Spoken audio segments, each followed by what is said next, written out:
he actually uses people that are imperfect spiritually. Go to Mark chapter number 16, the Gospel of Mark chapter 16. And as you're turning to the Gospel of Mark chapter 16, I just sat down and I spent literally less than 5 minutes just coming up with a list of people in the Bible who had major failings in their life, but yet were used greatly by God. But yet they made major mistakes. They had big sins in their life. They did a lot of wrong things. And just in like less than 5 minutes, I came up with this list. First of all, Noah got drunk. Abraham lied about his wife and put her in a weird situation with Pharaoh. And he did it twice. His son Isaac lied about his wife, did the same thing. Jacob deceived his father. Got his brother's birthright by subtlety as well. The patriarchs sold Joseph into slavery. Moses lost his temper and couldn't go in the promised land. Aaron made the golden calf. Joshua ended up making a league with the Gibeonites when he wasn't supposed to make a league with any of the inhabitants of the land. Rahab was a prostitute. Barak, the biblical judge in Judges chapter 4, was scared. He was afraid. He had to hide behind Deborah. Gideon was afraid. He had to bring Phurah, his servant, with him because he was scared. Samson committed fornication. Saul committed murder and suicide. David committed adultery with Bathsheba. Solomon had hundreds of wives and built temples to false gods in order to please his foreign wives. Rehoboam desired many wives. Asa failed to remove the high places. Hezekiah didn't care about the next generation.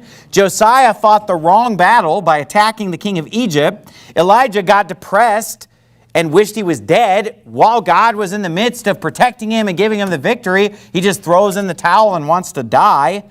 Jonah got bitter and didn't love lost people, told God to kill him. Ezra presided over a mass divorce that accomplished precisely nothing. Nehemiah assaulted people and forced them to swear oaths that they didn't mean. Peter denied Christ.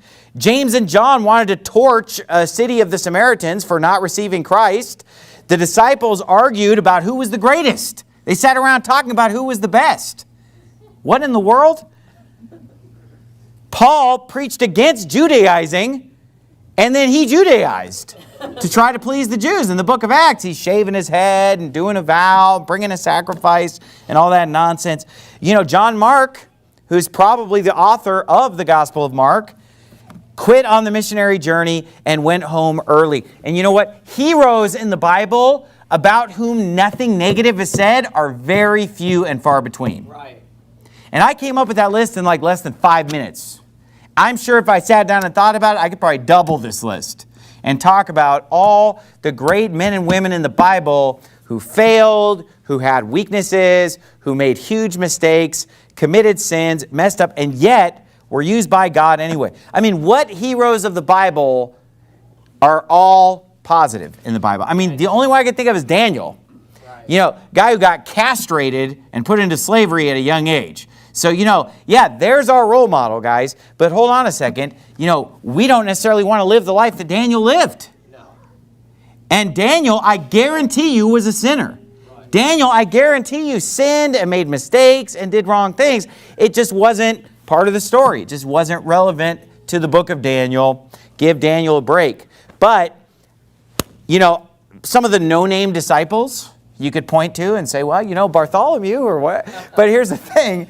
We know that these men made mistakes because there are a lot of just blanket statements made about all the disciples, about, them all being upbraided by Jesus, or they're all claiming that they're not going to forsake him, and they all run off and whatever. So, you're hard-pressed to find biblical characters that are perfect. And this is one of the things that the Muslims hate about the Bible.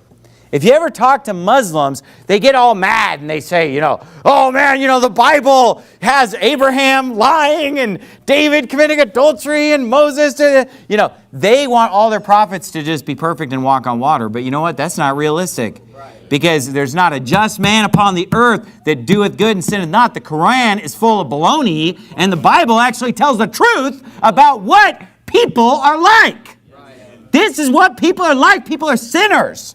There's none righteous, no, not one. And that's not Muhammad or David or Moses or Abraham or anybody else.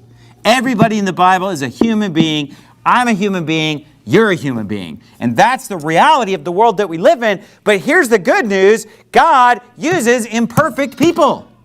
If God only used perfect people, we all better go home and just lock down forever, because none of us is perfect.